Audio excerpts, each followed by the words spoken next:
कैलाशों के वासी धौनी धारों के राजा शंकर संकट हरणा शंकर संकट हरणा शिव कैलाशों के वासी धौनी धारों के राजा शंकर संकट हरणा ओ भोले बाबा शंकर संकट हरणा तेरे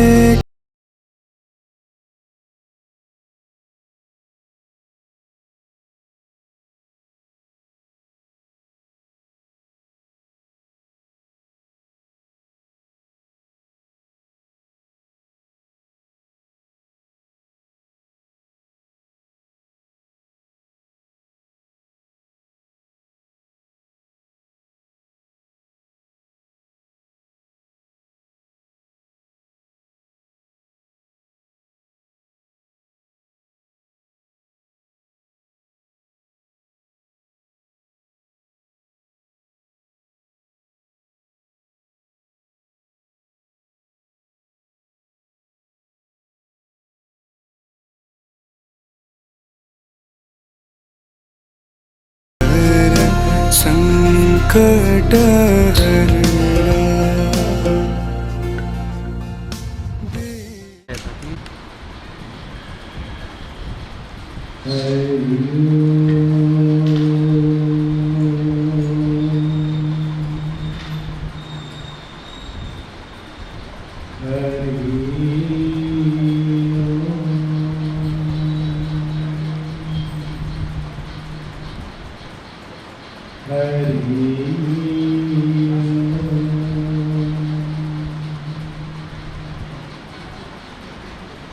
वक्रतुंड महाकाय सूर्यकोटि संप्रभा निर्विघ्नं कुरु मे देव सर्वकार्येषु सर्वदा।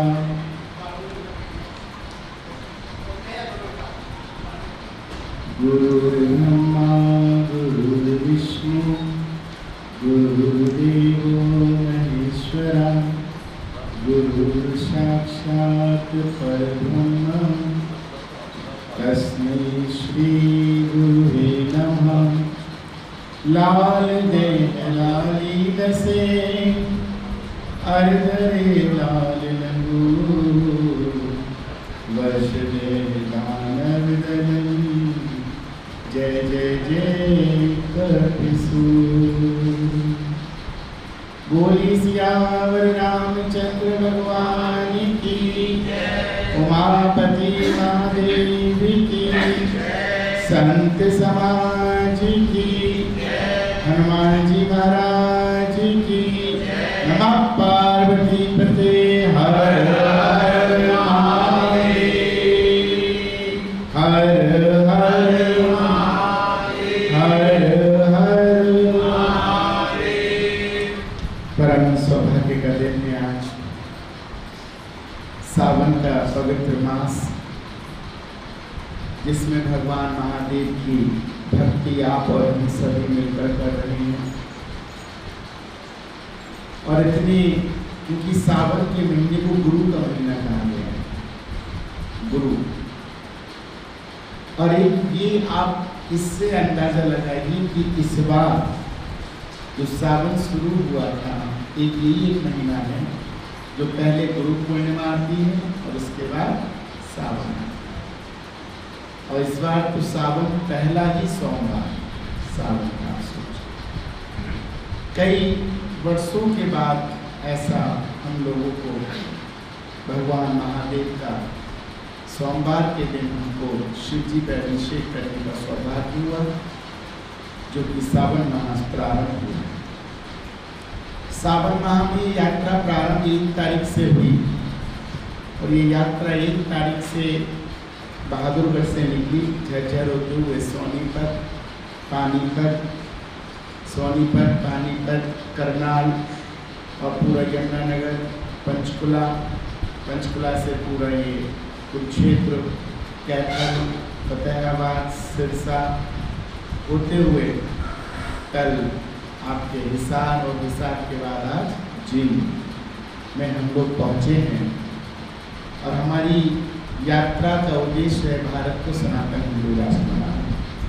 और ये यात्रा पहली नहीं है, ये यात्रा निरंतर पिछले 10 वर्षों से हो रही है। चलो बीच बीच में जब समय होता है तो यात्रा होती है, और जब कथाएं होती हैं उसमें मैं भागवत कथा और महाशिव पुराण और राम कथा करता हूँ। तो आज आप लोगों के बीच में आने का सौभाग्य प्राप्त हुआ। सर्वप्रथम मैं धन्यवाद करना चाहूँगा हमारे जनक राज जी का, जो कि आपके सिरसा से हैं। उन्होंने यहाँ की लोगों से टीम से जोड़ा और उन्होंने बताया कि मेरा ही परिवार वहाँ है। तो मैंने कही तो बड़ी खुशी की बात है, अब परिवार और बढ़ गया, सिरसा का परिवार और आपका परिवार और मैं भी आप ही का परिवार का व्यक्ति हूँ। तो मुझे और परिवार बढ़ते बढ़ते बड़ा अच्छा लग रहा है। तो आज मैं अपने परिवार के समक्ष बैठा हूँ, अपनों के बीच बैठा हूँ। तो यहाँ जितने भी मेरे भाई बंधु, मेरी माताएं, मेरे पिता बुजुर्ग बैठे हैं, सर्वप्रथम मैं उनको प्रणाम करता हूँ। जय श्री राम। जय श्री राम।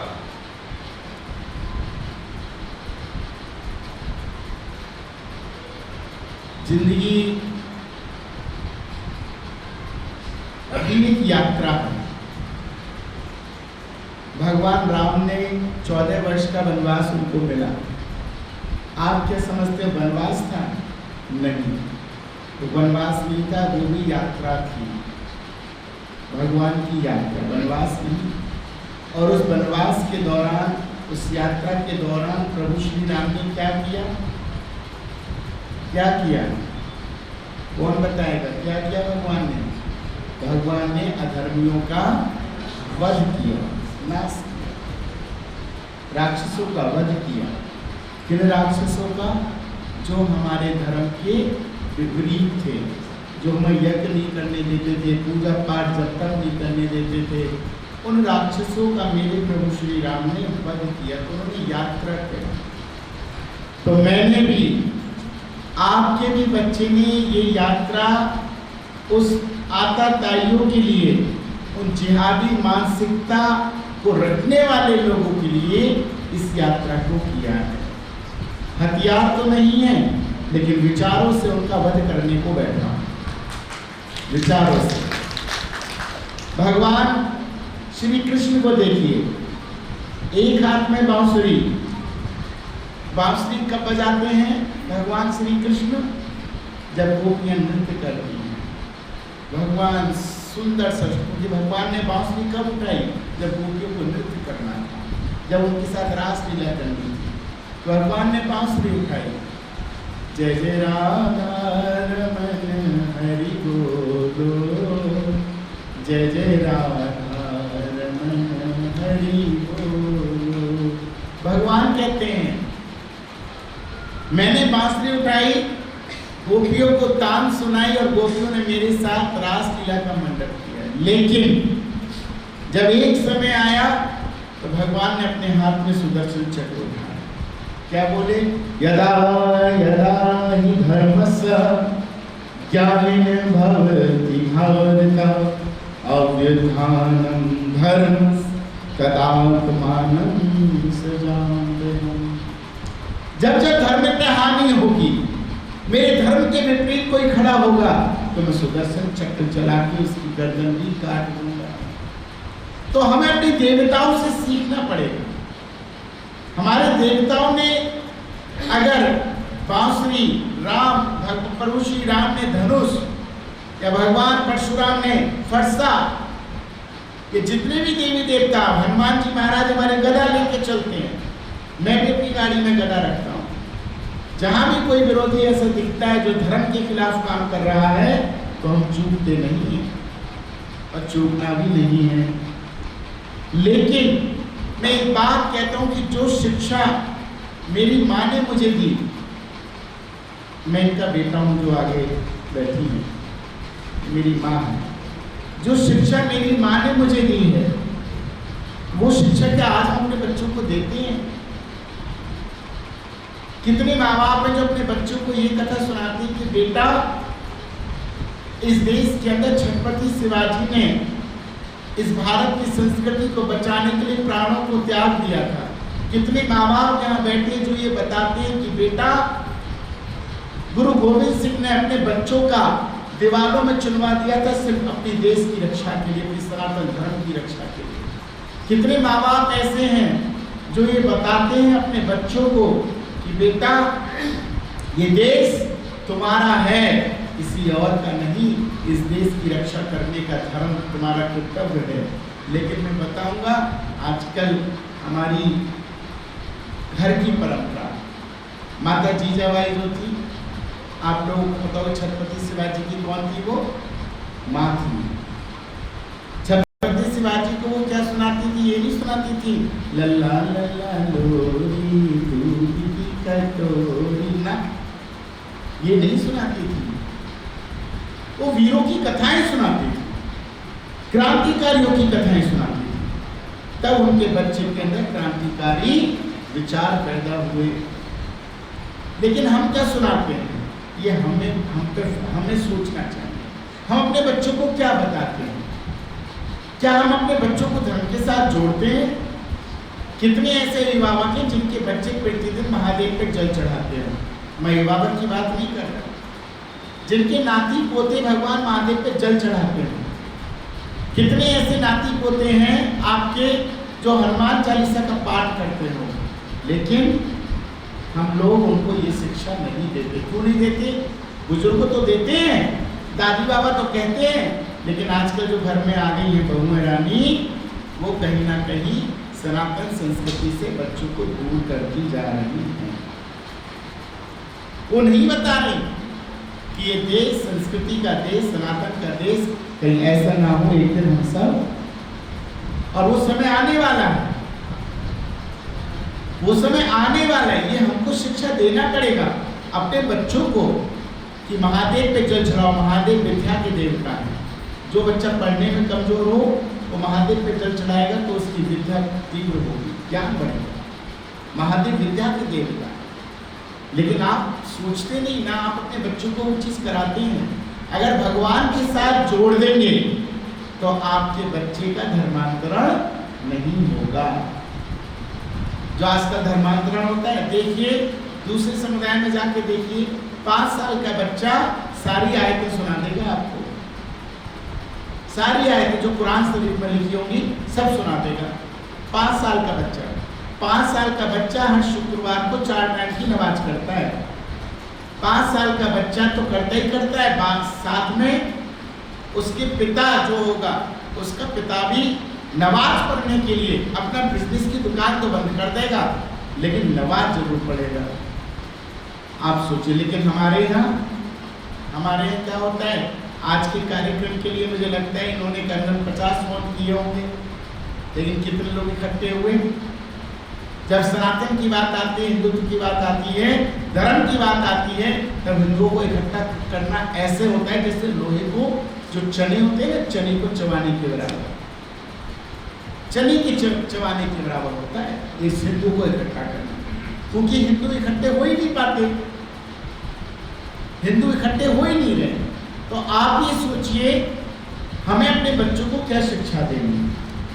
धर्म का पाठ पढ़ाना है। और माता जी, मैं आज बात बता दूं, यहाँ मेरे सब बुजुर्ग भाई बैठे हैं, मेरे पिता के समान बैठे हैं। आज जो हमारी उम्र है, अभी तो हम माता वैष्णो देवी के मंदिर हो सकता है चले जाएं, लेकिन आने वाले टाइम में क्या माता जी बैठी है सामने, बुजुर्ग माता जी, क्या आप पैदल वैष्णो देवी जा सकती हो? माता जी, आप जा सकती हो? नहीं जा पाओगे, अब नहीं चल सकती। और जो 5 साल का बच्चा है वो धड़ धड़ धड़ धड़ धड़ धड़ भागता जाएगा। एकदम। आप सोचिए क्यों? क्योंकि उसके अंदर इतनी ऊर्जा है और हमारी ऊर्जा धीरे धीरे उम्र के साथ क्षीण होती जाती है।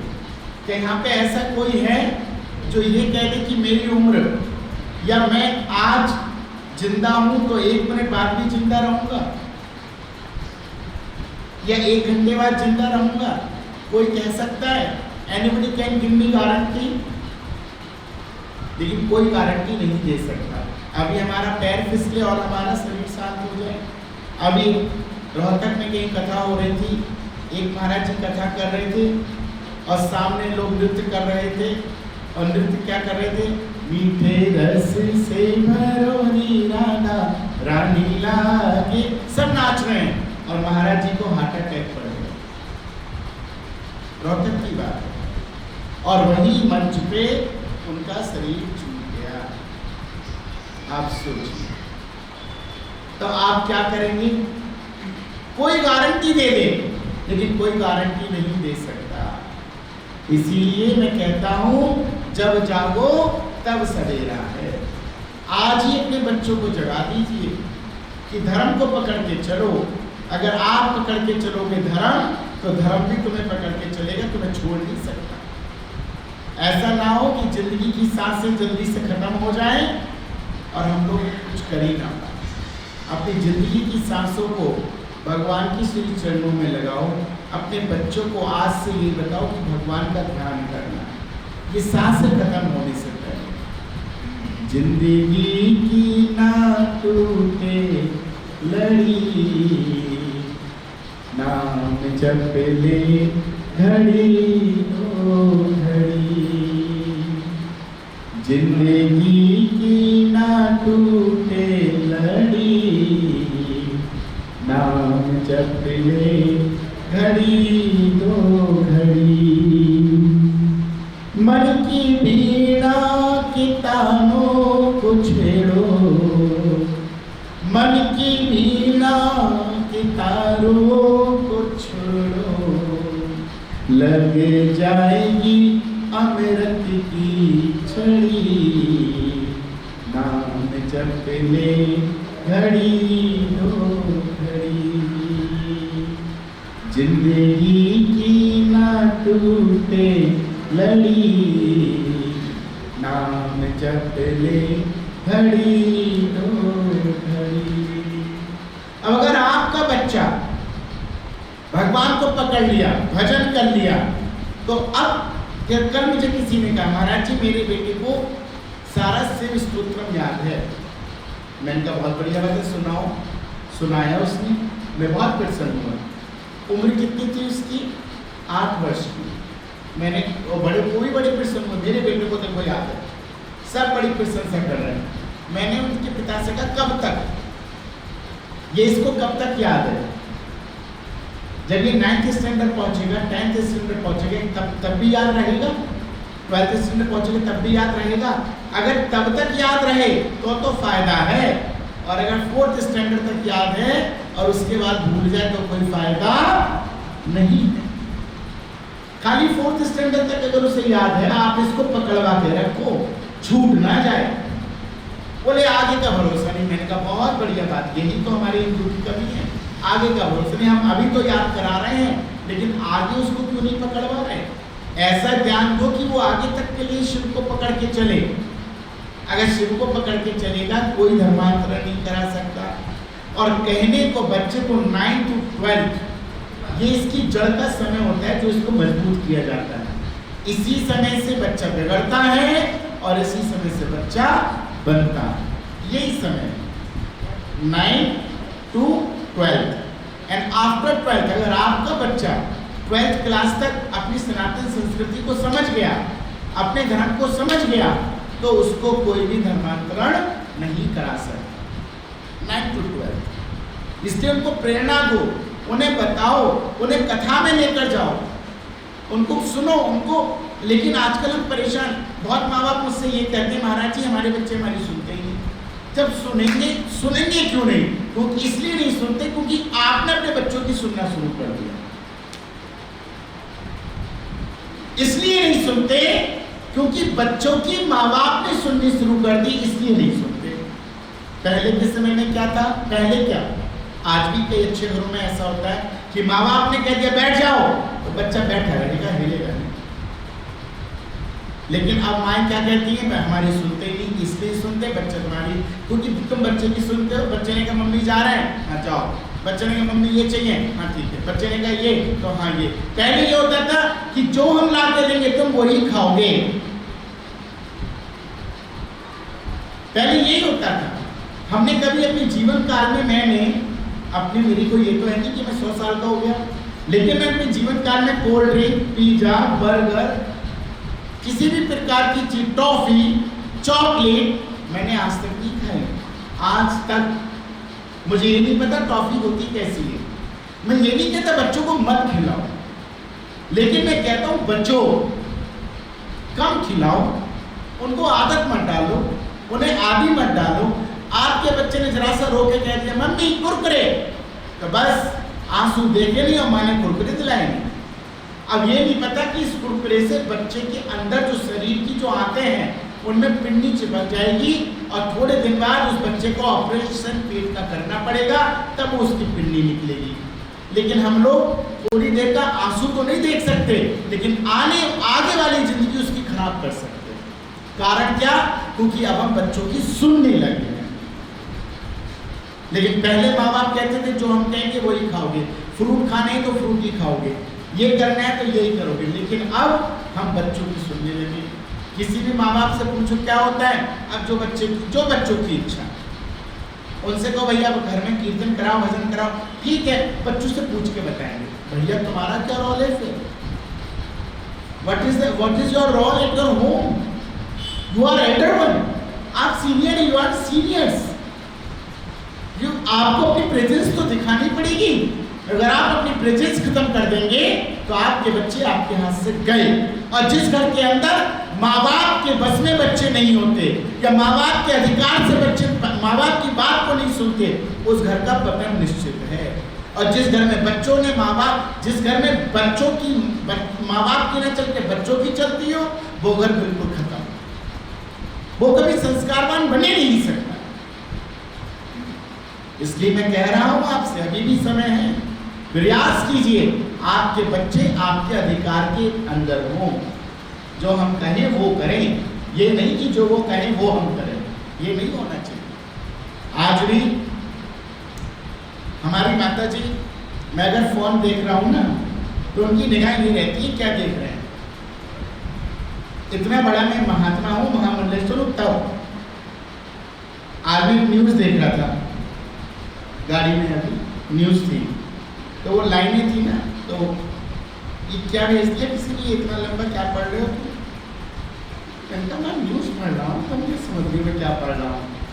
मतलब कहने का तात्पर्य ये है कि मेरी माँ आज भी मेरी छोटी छोटी चीज़ों को ध्यान रखती है, टोकती है कि क्या कर रहे हो, भाई मेरा बेटा बहक न जाए, गलत रास्ते पर न चला। और उन्हें पता है कि मेरा बेटा कैसा है, उसके बावजूद लेकिन हम अपने छोटे छोटे बच्चों को फोन्स दे देते हैं, और आखिरकार वो बच्चे क्या देखते हैं ये माँ बाप को भी नहीं पता।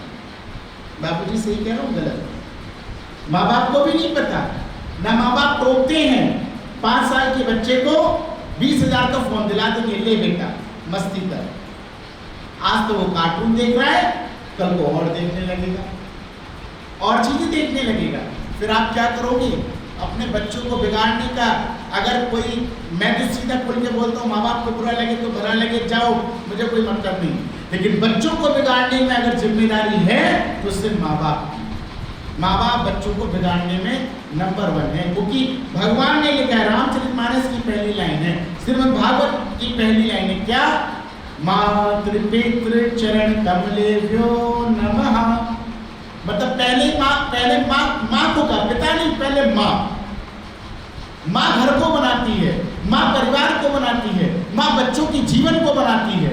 इसलिए मातृ पितृ चरण कमलों, पहले मातृ को कहा कि माँ के चरणों में प्रणाम। भगवान ने भी कहा प्रथम गुरु कौन, माँ। और धर्मशास्त्र क्या कहते हैं, मैं आज महामंडलेश्वर हूँ, जब मेरे को उपाधि दी गई थी तो मुझे बोला गया था मेरे गुरुजनों ने कि आप अपनी माँ के तो चरण छुएंगे लेकिन अपने पिता के नहीं छुएंगे। सोचिए, मतलब माँ का इतना बड़ा दर्जा है, आप अपनी माँ के चरण छुएंगे इस भगवा को पहनने के बाद, लेकिन पिता के नहीं छुएंगे। मुझे बोला गया ये वाली बात। अब सोच लो माँ कौन हो सकती है। मैंने कहा क्यों? बोले क्योंकि माँ प्रथम गुरु,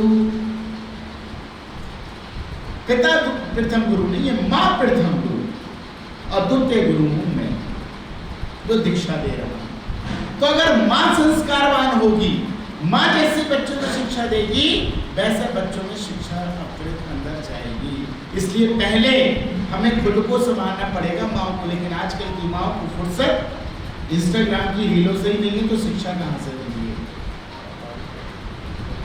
सिंगला साहब सही, पूरा दिन बस रील देखते रहो।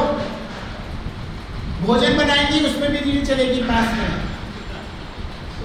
अगर उसमें रील ये वाली चल जाए, श्री कृष्ण गोविंद हरे मुरारी, हे नाथ नारायण वासुदेवा, अगर ये रील चल के माता देख ले तो वो जो भोजन बना रही है उस भोजन में भी शक्तियां आ जाएंगी, भगवान का तत्व आ जाएगा। लेकिन रील क्या देखती है? यार आज तो पिक्चर कौन सी देखने होती है, अरे मैं भी कल को वही देखने जाऊंगी, ओ तेरा पति ऐसे करता है, अब देख रही है तो मन में आ रहा है और मन के साथ वो भोजन में प्रवेश कर रहा है। और याद रखो, जो आप जैसा खाओ अन्न वैसा बने मन। पंडित मदन मोहन मालवीय जी थे, उनका एक शिष्य था, वो जेल में बंद था। उसने अपने गुरुजी को चिट्ठी लिखी कि गुरुदेव मैंने एक ऐसा स्वप्न देखा है कि मैं अपनी माँ को आरी से चीर रहा हूँ। तो तुरंत गुरुदेव को जब पता चला तो गुरुदेव बोले हम आ रहे हैं।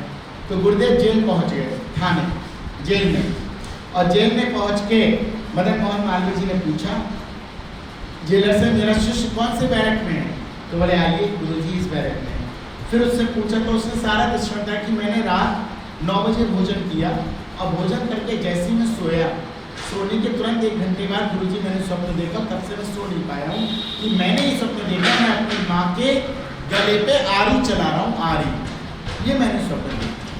तो गुरुदेव बोले कोई बात नहीं, हम तुम्हारी चिंता का अभी निवारण करते हैं। तो गुरुदेव तुरंत पहुंच गए डीजीपी जो एसपी था, जेल सुप्रिंटेंडेंट, बोले जेलर साहब ये बताइए आपकी रसोई क्या है? तो रसोई में ले गए। तो रसोई में जाके जो वहाँ पे काम कर रहा था रसोइया, तो रसोइया से बोले ये बताओ कल का खाना किसने बनाया? तो रसोइया बोला साहब कल तो मैं गुरुजी छुट्टी पे था, तो इसलिए मेरे बदले कल का खाना जल्लाद ने बनाया। किसने बनाया? जल्लाद ने। और जल्लाद ने क्यों बनाया? क्योंकि रसोइया छुट्टी पे था। तो जो जल्लाद था तो खाना बनाते समय वो पता है क्या ध्यान दे रहा था कि मुझे कल किसको फांसी देनी है, कल मुझे किसे सूली पे लटकाना है। तो उसके विचार उस भोजन में आए और उस भोजन को खाकर गुरुजी के शिष्य ने स्वप्न देखा कि मैं अपनी माँ के सीने पे आरी चला रहा हूँ। इतना बड़ा भोजन का असर पड़ता है बच्चों के ऊपर, परिवार के ऊपर। इसलिए माताएं जब भी भोजन बनाएं तो प्रयास करें भगवान का भजन लगाएं, राधे राधे का संकीर्तन लगाएं, कृपया और चीजें ना दें। भोजन से ही भविष्य का निर्माण होता है। इसलिए जैसा खाए अन्न वैसा रहे मन। ये तो आपके बच्चे का जीवन। अब आज हम कुछ ऐसी बातों पर डिस्कस करने वाले हैं जो बहुत महत्वपूर्ण है। ये सब बातें बड़ी महत्वपूर्ण हैं, इनको जीवन में उतारिए। अब हमारा बच्चा बड़ा हो गया, 9th में आ गया, भगवान से नहीं जुड़ा, 12th में आ गया, भगवान से नहीं जुड़ा। बाद में सोचा लाओ, मम्मी ने कहा बेटा क्या करोगे आगे? बोले इंजीनियरिंग करूँगा। ठीक है बेटा, तो कहाँ भेज दिया? जाओ बीटेक करके आओ। कहाँ? दिल्ली के कॉलेज में चले जाओ। अब दिल्ली के कॉलेज में बेटा चला गया। एक उसको दोस्त मिल गया, जिस दोस्त का नाम था रहमान। क्या नाम था? रहमान। और वो उसका दोस्त, दोनों आपस में दोस्ती पक्की दोस्ती हो गई और दोनों एक साथ बैठ गए। एक दिन की बात है, ये दोनों खाना खाने बैठे टेबल पे, तो तुरंत आपके बेटे ने ध्यान किया भगवान का, ओम सहना तू सहनु करवा वही परम पिता परमात्मा, भोग लगाओ। ध्यान लगा के मंत्र बोल रहा है, प्रभु ध्यान लगाइए, भोग लगाइए। इतने में उसका दोस्त क्या कहता है, रहमान क्या कर रहा है तू? बोले भगवान को भोग लगा रहा हूँ। बोले ऐसे कोई लगता है वो? ये तो तूने इतनी देर से तू मंत्र जपे जा रहा है, ऐसे नहीं होता है। फिर कैसे होता है? बोले देख अल्लाहू अकबर, हो गया भोग। बस इतना चिल्ला, यहाँ हाथ रख और अल्लाह अकबर बोल, और देख हमारे अल्लाह ने स्वीकार कर लिया। तू इतना लंबा मंत्र बोल रहा है। फिर क्या बोलते हैं, हाँ ये तो वैसे तरीका तो सही है, कहाँ इतना लंबा मंत्र बोलने में समय लगता है। और तुरंत पहली सीढ़ी उसने पार कर ली, कहने में आ गया। क्या कहने में? कि ये छोड़ ये कर। देख कितने बढ़िया भगवान हमारा ईश्वर देख एकदम सुनता है, हमारा अल्लाह एकदम भोग लगा लेगा। और आपका बच्चा पहली सीढ़ी क्रॉस कर गया, किसमें? धर्मांतरण की। और धीरे धीरे धीरे उसके साथ नमाज पढ़ने लगा। मित्रता इतनी घनिष्ठ हो गई कि बाद में आपको ये नहीं पता कि आपका बेटा जो था, जिसको आप सुरेश कहते थी, वो कब रहमान का भाई सुलेमान बन गया। बन जाएगा निश्चित, क्योंकि आप उसे धर्म से पकड़ के नहीं चले। तो आपको धर्म से बच्चे को पकड़वाना ही पड़ेगा। दूसरी बात, माता जी आप बांग्लादेश की हालत देख रही हैं, आप लोग सब देख रहे हैं हमारे बुजुर्ग भाई, क्या ऐसी हालत भारत की हो सकती है? नहीं होगी। ये बात माता जी ने बहुत बढ़िया बात। क्यों होगी? क्यों होगी ये हालत भारत की ऐसी? क्योंकि हम अपने आप को नहीं जगा पा रहे, क्योंकि हम चेत नहीं पा रहे। हमारी संस्कृति, हमारा सनातन, हमारा राष्ट्र, हमारा भारत, मेरे भाइयों मेरी माताओं, ये देश हिंदुओं का था, हिंदुओं का है और हिंदुओं का नहीं रहेगा। ताली बजाओ, जोर से बजा रहे हो। ये देश हिंदुओं का था, हिंदुओं का है और हिंदुओं का रहेगा। इस देश के अंदर किसी भी ऊंचे बजटने वाले को बर्दाश्त नहीं करेंगे। आपको भारत के अंदर रहना है, रहो, लेकिन क्योंकि भारत का बंटवारा दो आधार पर, धर्म के आधार पे, धर्म के आधार पे भारत का बंटवारा हुआ। जब धर्म के आधार पे बंटवारा हुआ, एक तरफ हिंदू एक तरफ मुसलमान, तो आपका यहाँ पे क्या काम? और अगर काम है तो हमारी भारतीय संस्कृति के साथ खिलवाड़ क्यों? हमारी सनातन संस्कृति को तोड़ने के प्रयास क्यों कर रहे हो? हम इसको होने नहीं देंगे। यहाँ इतने लोग बैठे हैं, क्या किसी को ये पता है हमारे भारत की सनातन संस्कृति जो हम पढ़ते थे, जो हमारे वेद, हमारे इतिहास, हमारे गुरुओं द्वारा बनाई हुई हमारी जितनी भी रामचरितमानस ओरिजिनल, श्रीमद् भागवत महापुराण जो भी थे हमारे धर्म ग्रंथ, आपको पता है उनमें आग लगा दी गई थी? Anybody can tell? कोई मुझे बता सकते वो कौन सी यूनिवर्सिटी थी? उसका नाम था नालंदा यूनिवर्सिटी। आपको पता है, लेकिन आपके बच्चे को नहीं पता होगा। आपको पता है, गलती नहीं है आपकी, बच्चे को नहीं पता है तो गलती है। नालंदा यूनिवर्सिटी, उसमें आग लगा दी, हमारे सारे धर्म ग्रंथ जला दिए, एक भी नहीं बचा। अब आप मुझे ये बताइए, आप जो पढ़ रही हैं सारे डुप्लीकेट पढ़ रहे हैं, ये रिसर्च किए गए फिर से दोबारा से, लेकिन जो ओरिजिनल थे वो सब जला के खाते थे। किसने जलाई, किसने लगाई आग? मुस्लिम ने।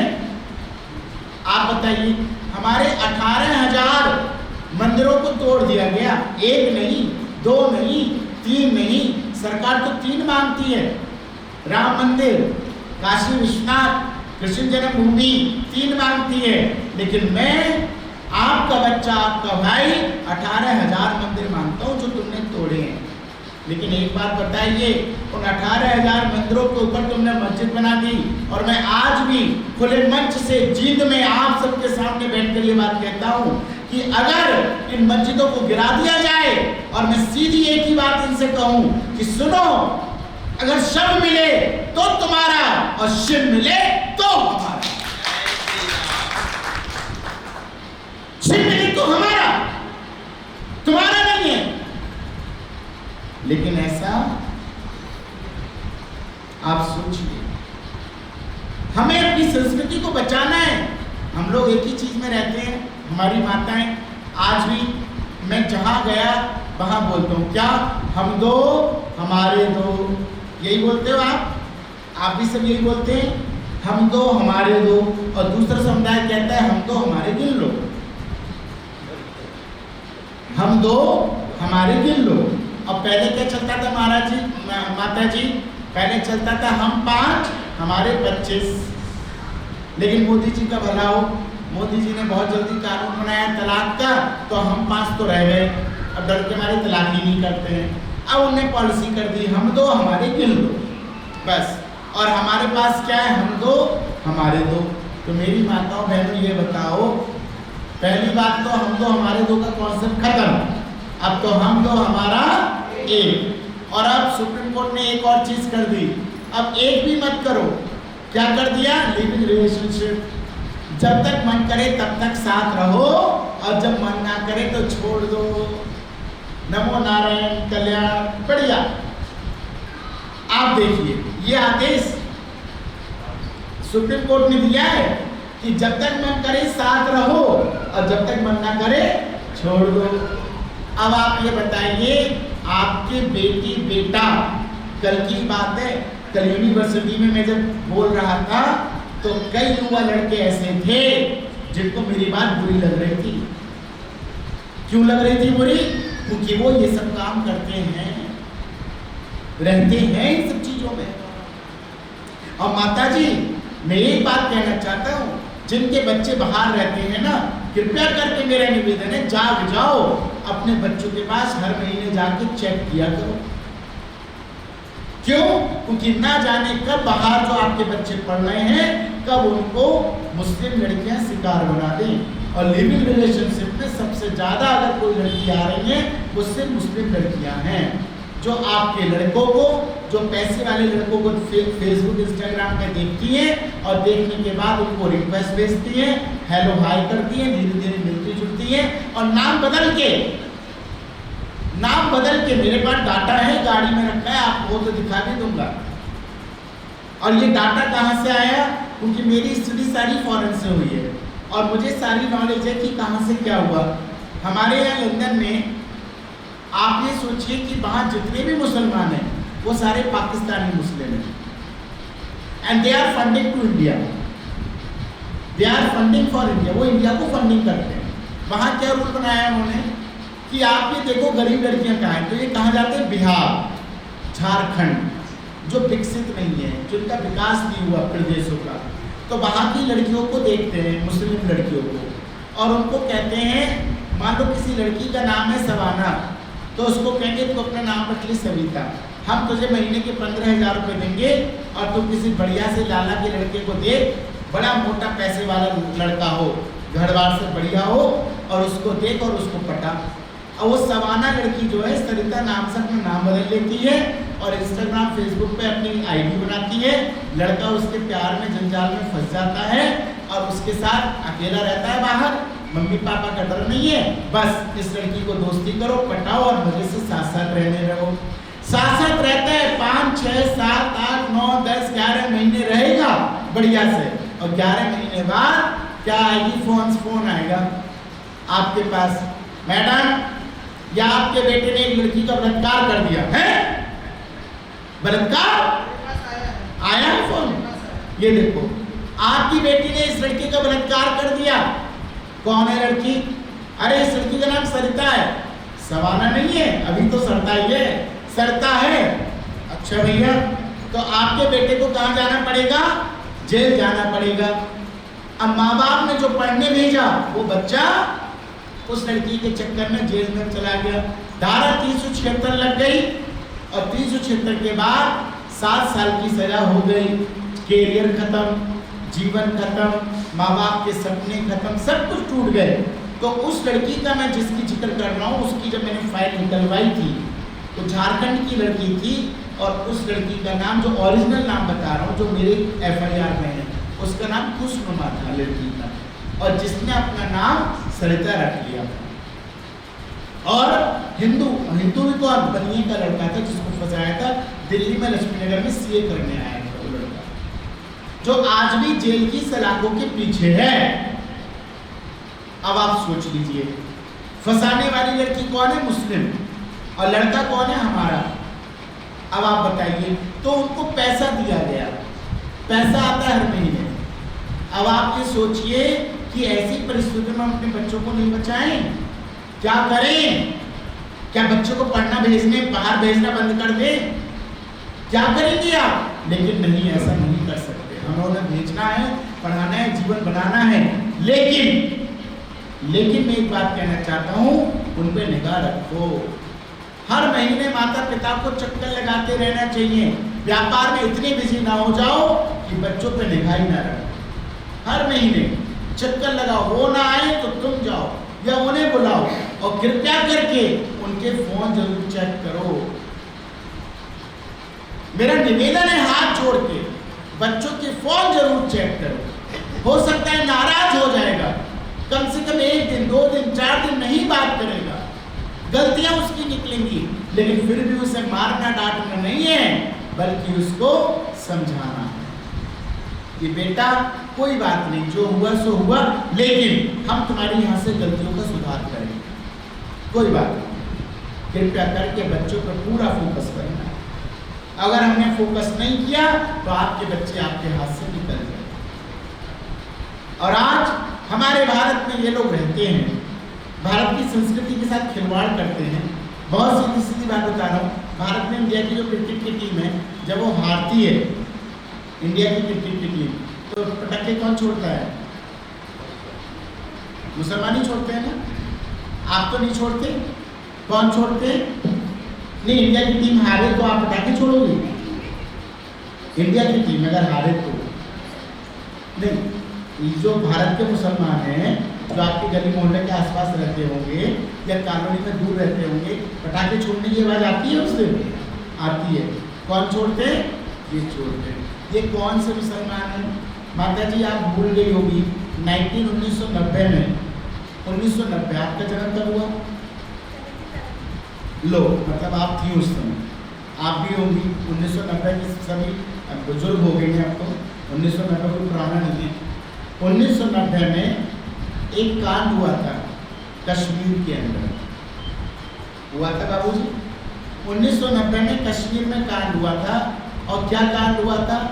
कश्मीर के अंदर जो कश्मीरी हिंदू थे, जो पंडित थे, उनके घरों में 1 महीने पहले जो मुसलमान ये कहते थे, दीदी आज राखी बांध दो, आज रक्षाबंधन है, दीदी ने बांध दी राखी।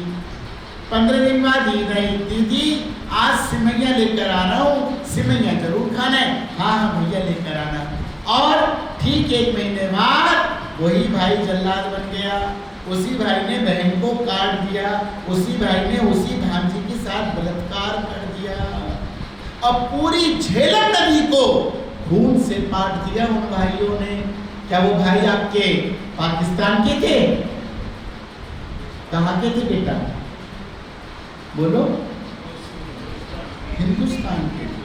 कहाँ के थे? इंडिया के थे, पाकिस्तान के नहीं थे।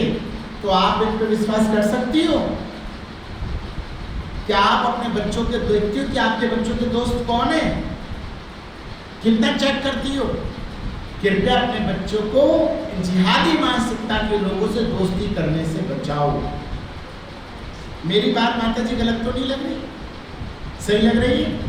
मैं प्रवचन बहुत अच्छा करता हूँ, भागवत कथा ऐसी सुनाऊंगा जो आपने सुनी नहीं होगी, लेकिन मुझे लगता है उससे ज़्यादा जरूरत है इस कथा की।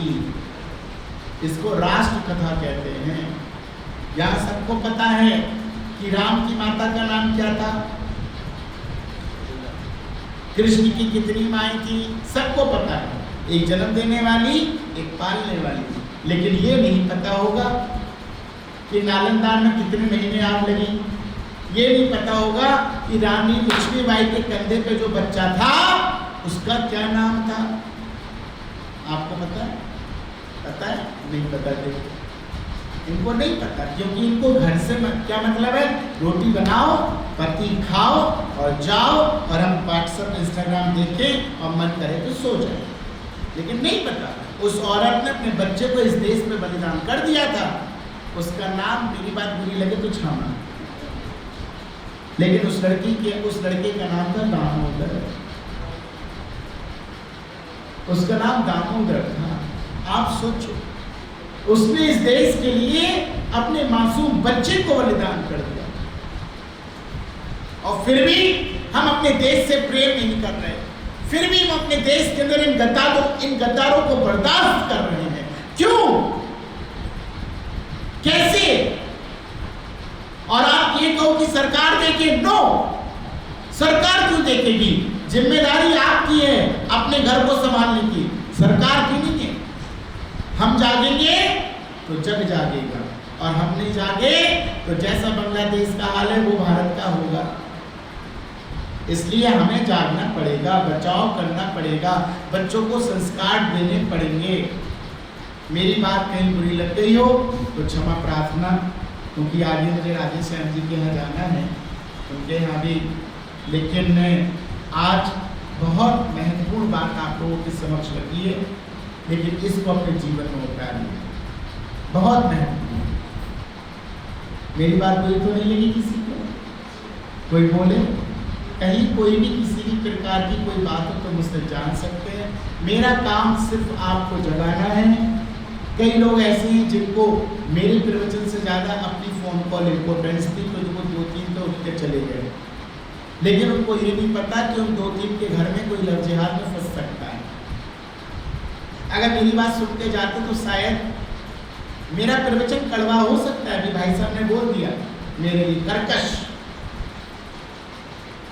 यही सब बोला, कर्कश। कर्कश माने होता है कड़वा, तीखा, लेकिन कड़वा हमेशा सच हो। इसीलिए हम अपने भगवान को पहचाने।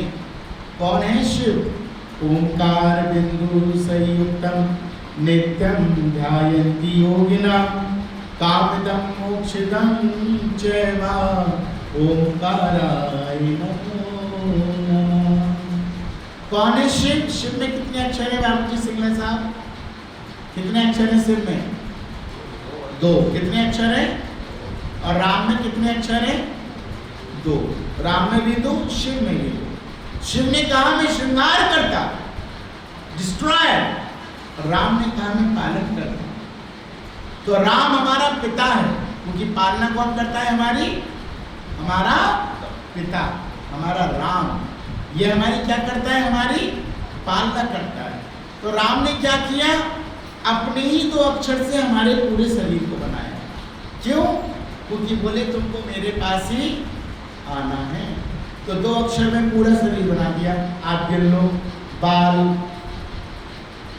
माथा, भौहें, आँख, नाक, कान, गाल, होठ, दांत, जीभ, मुंह, गला, कंधा, छाती, पेट, पीठ, हाथ, जंघा, पैर, सब कितने? क्यों है 2? क्यों है 2? क्योंकि ये 2 अक्षर का नाम कहाँ मिलता है? राम नाम। कहाँ मिलता है? राम नाम सत्य है, और सत्यम परम धीमहि, यही सत्य है। भगवान शिव बोले बहुत बढ़िया तुमने बताया प्रभु श्री राम, लेकिन जब मेरे पास आएगा तो वो 2 अक्षर कौन कौन से? बोले 2 अक्षर में ही आएगा तुम्हारे पास, उस स्थिति का नाम होगा शव। वो स्थिति कौन सी होती है? शव। इसीलिए भगवान ने कहा ये दौलत जो तू कमाता है गवाएगी तेरे काम, पर ये तो बता बंदे की धन भला हुआ किसका गुलाम। समझा गए उपदेश हरिश्चंद्र कृष्ण और राम, दौलत तो नहीं रहती है, रहता है सिर्फ नाम। क्या रहता है? नाम। अब मैं कल से हमारे यहाँ यूनिवर्सिटी में हमारे डॉक्टर साहब हैं, प्रोफेसर हैं, तो मैं उनके मुंह से आपके गुणों की गुणगान सुन रहा हूँ कि राधे श्याम जी ऐसे हैं, राधे श्याम जी ऐसे हैं। मेरी चप्पल उठा के खुद ले आए और मुझे बोलते हैं अरे आप हमारे अतिथि हो, देवो भव। इतनी तारीफ कल रात भी, आज सुबह भी। तो इन्होंने उनको क्या दिया? कोई धन भर के दिया क्या मेरी तारीफ करना? कोई पोटली भर के दे दी क्या? नहीं, इन्होंने उनको वो प्रेम दिया, उन्होंने वो कर्म किया उनके लिए कि वो आज भी पीठ पीछे इनकी तारीफ कर रहे हैं। आप सोचिए, तो इंसान के जो गुणों की महिमा है उसके मरने के बाद भी याद हो, तभी उस व्यक्ति की महानता है। वरना तो लोग पीछे गालियां ही देते हैं, अच्छा हुआ मर गया, लेकिन जो नहीं मरते, जो अच्छा काम करते हैं, उनके मरने के बाद भी आंसू निकलते हैं और लोग याद करते हैं कि जीवन में भविष्य में कोई अच्छा काम किया। इसलिए कह रहा हूँ कि जीवन में सभी माताओं से, भाइयों से हमेशा प्रेम करो। भगवान श्री कृष्ण ने कहा है कि 3 तरीके के लोग होते हैं राधे श्याम जी। कैसे? एक वो जो प्रेम के बदले प्रेम करते हैं, जैसे सिंगला साहब आप हमारे लिए अभी चाय लेकर आए, बढ़िया, मैं कड़ी पत्ते की चाय पीता हूँ। इन्होंने चाय बनवाई, मेहनत को मैडम को बोला होगा कि भी गुरुजी आ रहे हैं चाय बनाओ, तो बनाई, मेहनत करी, ये मेरे को चाय लेकर आए। अभी कल जब मेरे आश्रम में आएंगे वृंदावन में, मैं कहीं बिजी हूँ, व्यस्त हूँ, मुझ पर नहीं समय दे पाया, इनको चाय नहीं पूछ पाया, नहीं पिला पाया, तो क्या कहेंगे यहाँ जितना अपनी मैडम से, सुन बड़े आए महाराज, हमने देख तूने मेहनत करी, चाय पिलाई, आए उसमें गुड़ डाला, ये डाला, मैं बना के केतली में लेके गया, महाराज गटर गटर पी गए, और मैं जब वृंदावन आया तो मुझसे पूछा भी नहीं कि अरे तुम कैसे हो, बहू कैसी है, चाय पी लो, नाश्ता कर लो, खा लो, पी लो। हमने नहीं पूछा क्योंकि हम व्यस्त थे, कारण व्यस्तता के कारण नहीं पूछ पाए। अब इन्होंने यहाँ की बुराई कर दी साहब हमारी, तो इसका मतलब इन्होंने हमसे क्या, कौन सा प्रेम किया? कौन सा प्रेम? बदले का प्रेम, व्यवहार का प्रेम। कौन सा प्रेम? व्यवहार का प्रेम। ये व्यवहार का प्रेम है, आप करोगे तो मैं भी, और आपने नहीं किया तो है जा भाड़ से, ऐसा प्रेम नहीं। इसको कहते हैं प्रेम के बदले प्रेम, जो आजकल सभी करते हैं, सभी करते नहीं यही वाला प्रेम। जैसा ऐसा नहीं है, अच्छी बात है नहीं है, लेकिन ज्यादातर ऐसा ही होता है ना, ज्यादातर यही होता है। बहुत कम रेशो होगा 100 में से 1% जो प्रेम के बदले प्रेम नहीं, जो समर्पण से प्रेम कर। तो प्रेम के बदले प्रेम। दूसरा भगवान ने बताया, पहला प्रेम के बदले प्रेम, और दूसरा बताया अकारण प्रेम। दूसरा कौन सा? अकारण प्रेम। अकारण प्रेम कौन करता है? अकारण प्रेम सिर्फ माता पिता करते हैं और इस दुनिया में कोई नहीं करता। अकारण प्रेम सिर्फ कौन करता है? माता पिता। माता पिता करते हैं। अगर बच्चा शराबी है और रात को नशा करके घर में आए तो बीवी कहेगी, ए बुढ़िया रोटी दे दी अपने लड़के को, मैं तो चली सोने। बहू तो सो गई। अब साहब बूढ़ी अम्मा आई थाली लेके, लल्ला ने एक हाथ मारे, चल जा यहाँ से, मैं नहीं खाऊंगा, ऐसे में तो पड़ा। माँ को गाली सुना दी 2-4, थोड़ी देर बाद फिर आई, थोड़ी सोची थोड़ा नशा उतर जाएगा, अल्लाह मेरे लाल मेरे हाथ से तो खा ले। इसको बेटे से कुछ नहीं चाहिए, ये बेटी की पेट की भूख देख रही है। आप सोचिए, इसको कहते हैं माँ। जो अकारण प्रेम करते हैं माँ बाप। अकारण प्रेम कौन करता है? माँ बाप। आप सोचिए। दूसरा, तीसरा कहा जो किसी से प्रेम ही नहीं करते, उनका नाम है आत्माराम। ये 3 तरीके के लोग हैं। अब आप ये सोचिए कि आप कौन से लोग हैं।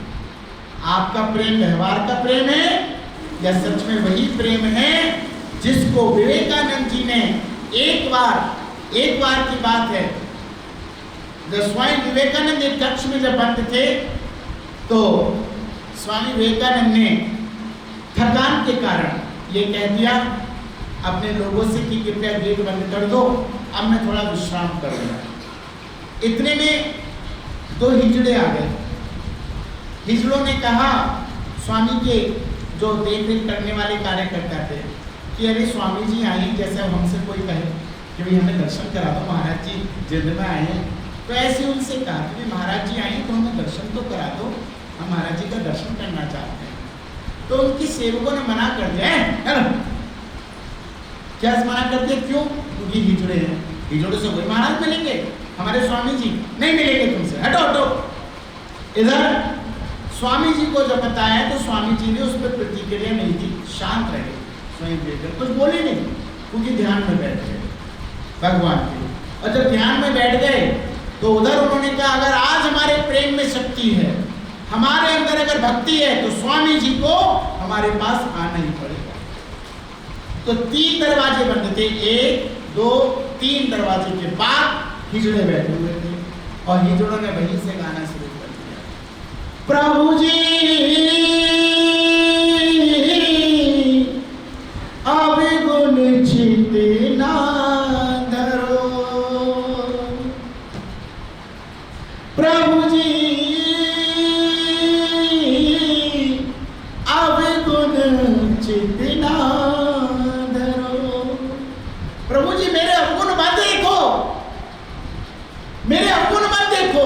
और बस इतना सुनते ही स्वामी विवेकानंद तीनों दरवाजे खोल के भागते चले आए और उनके चरणों में प्रणाम दंडवत करने लगे। इसको कहते हैं प्रेम, इसको कहते हैं समर्पण। लेकिन हम सब लोग हर व्यक्ति के अंदर क्या देखते हैं? गुण और दोष। क्या देखते हैं? गुण और दोष।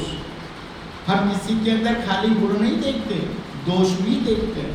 जैसे कि अभी मान लो मैं आपको बहुत अच्छा लग रहा हूँ, आपको कि महाराज जी ने बहुत बढ़िया प्रवचन सुनाया है, बहुत अच्छे महाराज जी हैं, इनसे तो संबंध बना के रखना, ये बहुत अपनों के काम आएंगे, इनसे कभी भागवत भी कराएंगे, कभी रामकथा कराएंगे। आप यही सोचोगे कि गुरुजी बड़ा अच्छा बोल रहे हैं। अब मान लो किसी न किसी कारणवश 6 महीने बाद, साल भर बाद कोई ऐसा आरोप प्रत्यारोप लग जाए, कोई भी, और परिस्थिति कुछ भी नहीं हो, ये मायने नहीं रखता कि सही है या गलत, क्योंकि गलत ज्यादा होता है, सही कम होता है।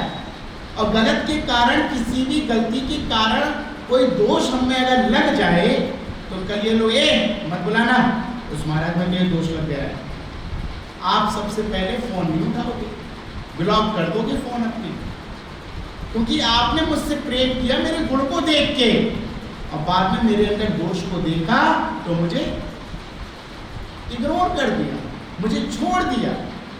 तो आपने मुझे क्या देख के प्रेम किया था? गुण, और दोष देख के मुझे छोड़ दिया। और आज के समय में हम लोग ज़्यादातर क्या करते हैं? यही करते हैं, गुण देख के अपनाते हैं, दोष देख के छोड़ देते हैं। और भगवान श्री कृष्ण क्या कहते हैं? श्री कृष्ण ने ये कहा है, मेरा भक्त वही है जो कभी किसी के अंदर न गुण देखे और न दोष देखे, न गुण देखे न दोष देखे, सिर्फ ये देखे कि वो व्यक्ति हमारे लिए कैसा है, हमारे लिए कैसा था। अगर हमारे लिए अच्छा था तो वो अच्छा है, ठीक है, उसकी परिस्थिति कुछ भी रही होगी, लेकिन हमारे लिए तो अच्छा था, हमारे लिए तो गलत नहीं था। लेकिन हम एकदम छोड़ देंगे, नहीं सुनेंगे, नहीं ध्यान देंगे। इसीलिए आप लोग जीवन में याद रखिए, जिस व्यक्ति से कभी भी जुड़ो तो जीवन में कभी गुण दोष मत देखना, बस ये देखना ये हमारे लिए अच्छा है तो जीवन भर उसका साथ निभाना, जीवन भर साथ निभाना, छोड़ना नहीं। मैं आज आपको मूल की बात बता रहा हूं। परिस्थितियां कभी भी उसको ऊपर बना देंगी, फिर क्या करोगे? फिर जाओगे उसके पास? ना ना ना ना। इसलिए हमें गुण और दोष देखने नहीं है, हमें उसको अपनाना है। आज आप लोगों को मैंने बहुत सारी चीजें बहुत अहम बताई हैं बातें, मैं तो मेरा काम ही बोल लेता है और मैं निरंतर कर रहा हूँ और आगे भी ये काम करता रहूँगा। इस भारत को सनातन हिंदू राष्ट्र बनाने का मैंने बीड़ा उठाया है और मुझे पूर्ण विश्वास है अपने ठाकुर जी पे कि एक दिन जरूर बनेगा, जरूर बनेगा। भारत माता की। आप लोगों ने मुझे सुना, बस मैं एक ही 2 लाइन आपसे बोलना चाहता हूँ। अपने जीवन में इन बातों को ध्यान रखना, एक तो खुश रहना हर परिस्थिति में और पॉजिटिव रहना, निगेटिव सोच आने मत देना, खुश रहना और पॉजिटिव रहना। और जितना हो सके, जैसे हम लोग शमशान भूमि पर कंधा देने जाते हैं ना, होड़ लगी होती है, अरे तू हट जा मैं दे दूँ, तू हट जा मैं दे दूँ, तू हट जा मैं दे दूं। अरे मरे हुए को कंधे देने से अच्छा है जीते जी लोगों को कंधा दे दो, वो ज्यादा अच्छा। मरे हुए से अच्छा जीते जी व्यक्ति को कंधा दो ना। जैसे आप लोगों ने मुझे एक सहारा दिया जींद में आने के लिए, प्रेम दिया अपना, ये भी एक सहारा है, मेरी आवाज बने आप लोग। मैं आप लोगों के इस एहसान को, इस परोपकार को जो आपने सनातन हिंदू राष्ट्र में मेरा सहयोग किया, कभी नहीं भूलूंगा। आप सबका हृदय से आभार और धन्यवाद। आइए हनुमान चालीसा का पाठ करें। श्री गुरु चरण सरोज निज मन मुकुर सुधार, बरनम रघुवर विमल जसु जो लायक फल चार। बुद्धिहीन तन जानिके सुमिरो पवन कुमार, बल बुद्धि विद्या देहि मोहि। जय हनुमान ज्ञान गुण सागर, जय कपीस तिहु लोक उजागर। रामदूत अतुलित बल धामा, अंजनी पुत्र महावीर विक्रम बजरंगी। कुमति निवार सुमति के संगी, कंचन बरन विराज सुबेसा। कानन कुंडल हाथ गंगे और ध्वजा विराजे, कांधे मुंज जनेऊ छाजे। शंकर सुमन केसरी नंदन, तेज प्रताप महाजगवंदन। विद्यावान गुणी अति चातुर, राम काज करिए को आतुर। प्रभु सहित सुनिए को रसिया, राम लखन सीता मन बसिया। सूक्ष्म रूप धरि दिखावा, विकट रूप धरि लंक जरावा। भीम रूप धरि असुर संहारे, रामचंद्र के काज सवारे। लाए संजीवन लखन जियाए, श्री रघुवीर हर्ष उर लाए। रघुपति कीन्ही बहुत बड़ाई,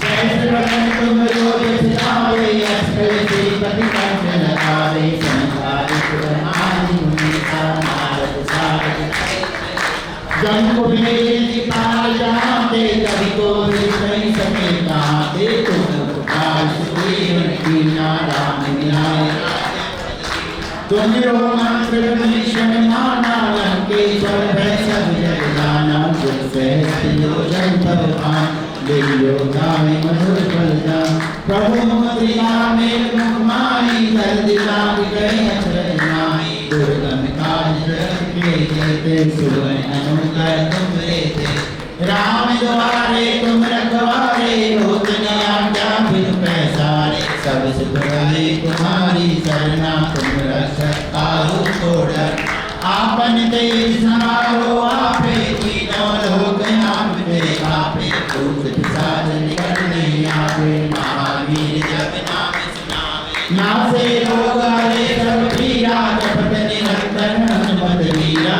संकट ते हनुमान छुड़ावे। मन क्रम वचन ध्यान जो लावे, सब पर राम तपस्वी राजा। बिनके काज सकल तुम साजा, और मनोरथ जो कोई नावे। सोई अमित जीवन फल पावे, चारों युग प्रताप तुम्हारा है। प्रसिद्ध जगत उजियारा, साधु संत के तुम रखवारे। असुर निकंदन नाम दुलारे, अवश्य से नाम के दाता।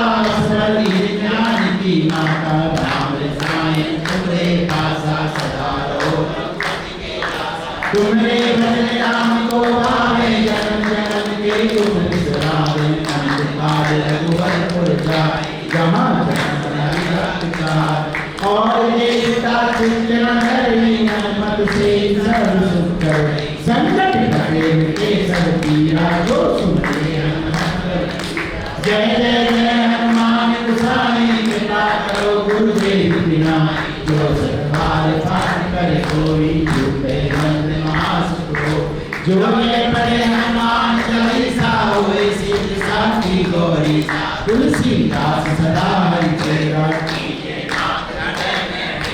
पवन जने संकट हरन, मंगल मूर्ति हो। राम लखन सीता सही, हृदय बसो सुरभूप। सियापति राम जय जय राम, मेरे प्रभु राम जय जय राम। करो कल्याण सीताराम, बोलिए सियावर रामचंद्र भगवान की जय। पवन पुत्र हनुमान की जय।